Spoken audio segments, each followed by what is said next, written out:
It will take more time for me to tell you how many teams are not on double clear than it would for me to run through them. That's how dominant the riders have been in Global Champions League Round 1 here in Rome. But it's not just about how many of the teams have jumped double clear.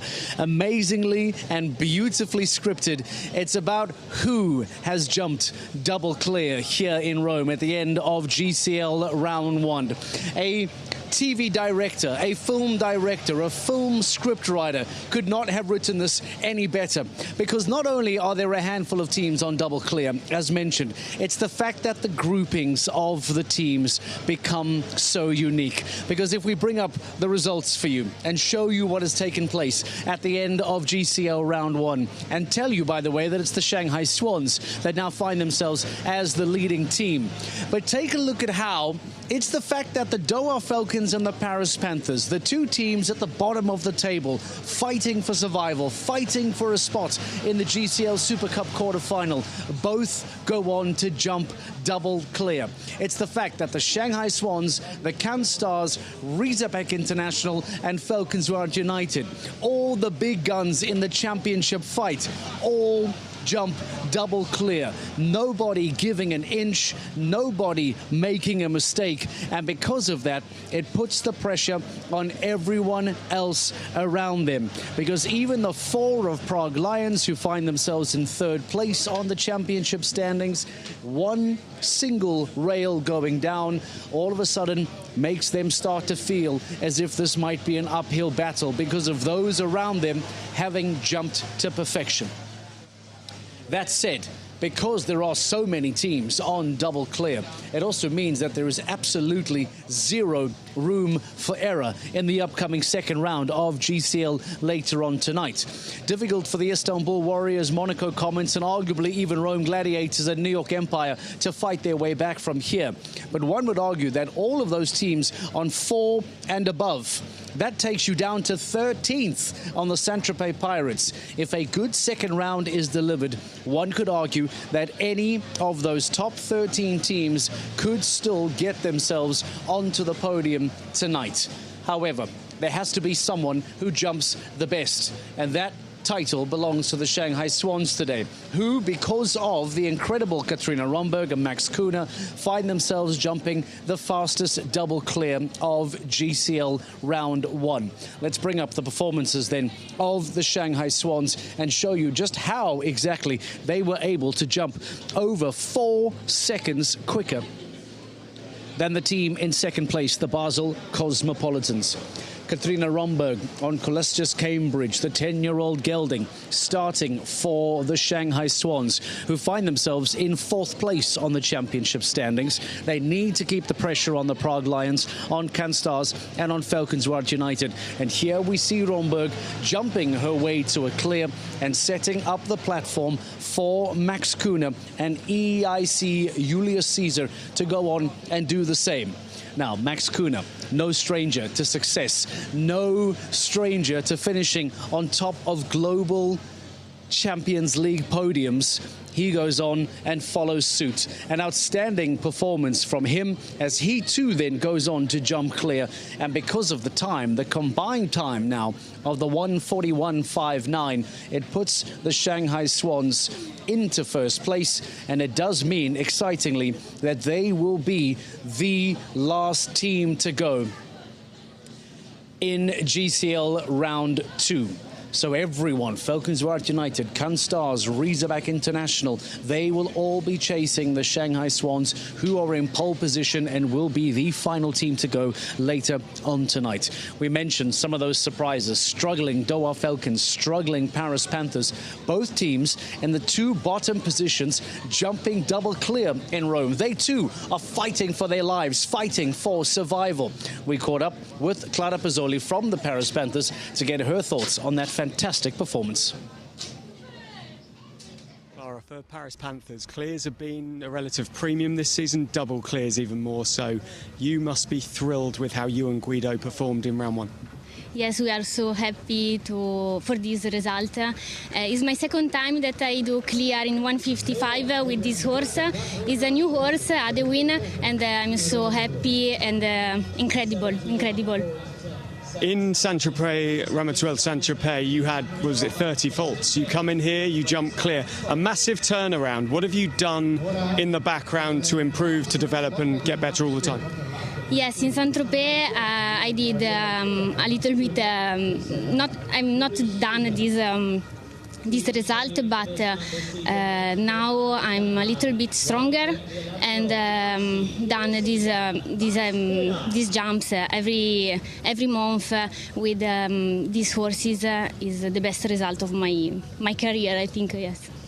The race to qualify for the GC playoffs is still on. You're 17th, you want to be 16th. Doha Falcons, pressure on them now. How in round 2 do you go about applying the pressure on them? What changes?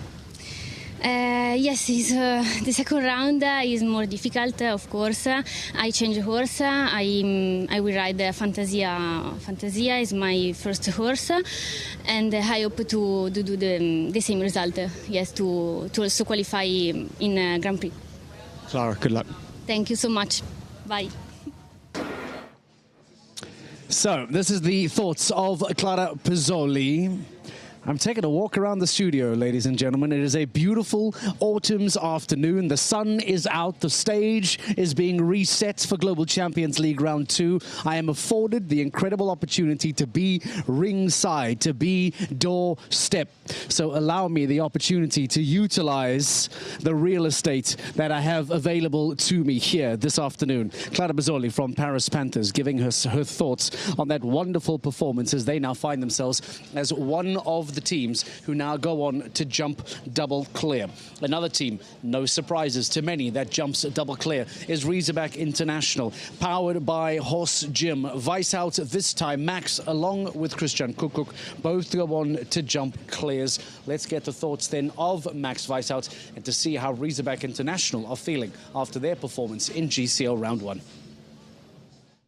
Max, a massive week. So many teams double clear, and Razorback International, as you have been doing time and time again at the back end of the season, deliver again.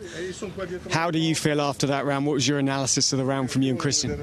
Yeah, we both had a good round, I think. I didn't really see Christian, but he said he felt really good and he's happy with this round, and I'm pretty happy with my round. Yeah. Many clear rounds in the first round, but it's going to be tough the second round, so we have to stay there and stay focused and do the same in the second round. It's easy to say that as a team you're in fabulous form, but when you look at the horsepower and how the horses, you're delivering them every single time, every single round, so superbly at the moment. Yeah, it's true. The start was not so good. The start of our season was a bit stumbling. Now it's getting better and better. Our horses are jumping good. All of us are having good horses now at the moment, so we can change a lot and we can have so many good horses also here. Yeah, that makes everything easier for sure. You've shown this season you're one of those teams that you make a benchmark in the first round and then you really make an impact in the second round. The mental strength that your team has is exceptional. Do you talk about that as a team? Is there anything to do with the strategy and the mental side of things you actually discuss? Okay, it's not really about our team. I think it's teammates I have. Okay, if you put Christian Kuckuck and my brother and Marco Kutscher and Emanuele together, they're not getting nervous so fast. So they're pretty strong mentally. And yeah, of course, they can deliver if it's needed. And that helps a lot. You undersell yourself. What's the plan for the second round then? Yeah, do the same again, jump clear and see what happens and see the outcome. Any different riders, different horses? No, we stay with the same horses, same riders. Brilliant stuff. The thoughts of Max Weishout and a big smile on the face of the Razorback International man. Understandable after he and Christian Kuckuck continue to keep the pressure on the Canstars, on the Prague Lions who have a fence down, and on Falconsward United. It may be advantage to the riders in blue, but none of those chasing teams are allowing them to run away with this. All of those teams, minus the Prague Lions who have a single fence down, jump double clear and continue to bring them back. The cork is still firmly in the bottle in Falconsward because the teams are keeping the pressure on. But Gilles Thomas and Hans-Dieter Dreyer doing their job and jumping double clear to still remain in pole position for the GCL Championship title for 2025. Dan Strange has come to join us in the studio to give us some thoughts, to give us some reaction. We'll talk about virtual rankings as well as looking ahead to GCL Round 2. I lost count of the double clears at one point. Thank goodness we have technology to help me here. It's not very often we see in the GCL round one, Dan, so many teams jumping clear, and especially a unique combination of teams jumping double clear, because it's not just those that have dominated the season. It isn't just those that dominated the season, but it's the top 3 conversation, it's the top 4 conversation that have gone clear. But then, fascinatingly, and I love this about it, it's the bottom 2. Yeah. It's Paris Panthers. Guido and Clara were so pleased, both Italian, of course. Here in Italy, yes, they ride for Paris Panthers, but delighted to go double clear. A massive statement from them. But then imagine the frustration of one of those bottom teams. After a disappointing season, you jump a double clear, and the team closest to you does exactly the same thing. Today would have been the opportunity for Paris to climb over Doha, or for Doha to pull away. Yet somehow, like we've seen in the top 3, top 4, that bottom table conversation, that bottom table fight, there is not an inch given by either of those two teams. Yeah, and I think the thing to be cautious for them of, and any of the teams at the top and the teams lower in the table as well, is what Uliano said to me as he came past, and I mentioned it in the winners interview. I joked to him, are you going to make them jump 165 in the second round? Ha ha. He looked at me and he went, no, 1.70 meter, and just walked off. Now, that's the thing. When a course gives up this many clears, over 20 across the whole thing. What's the reaction? Exactly. And Uliano Vezzani is such a proud course designer. He's a clever course designer. He's one of the, he's creme de la creme.